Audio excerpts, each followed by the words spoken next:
বিশিষ্ট সাহিত্যিক ও কবি সুনীল গঙ্গোপাধ্যায়ের লেখা একটি বিখ্যাত ছোট্ট কবিতা আজ আমি পাঠ করে শোনাব। কবিতা মুক্তি।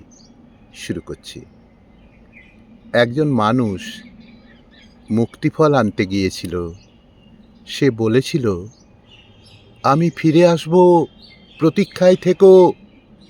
জানি না সে কোথায় গেছে, কোন হিম নিঃসঙ্গ অরণ্যে, বা কোন নীলিমাভ পাহাড় চূড়ায়।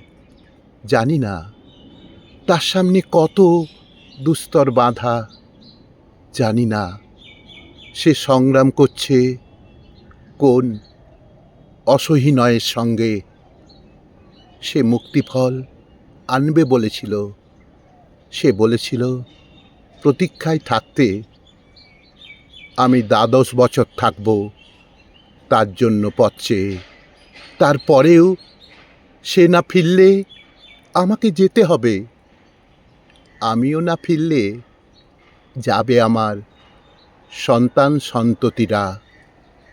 আমিও না ফিরলে যাবে আমার সন্তান সন্ততিরা।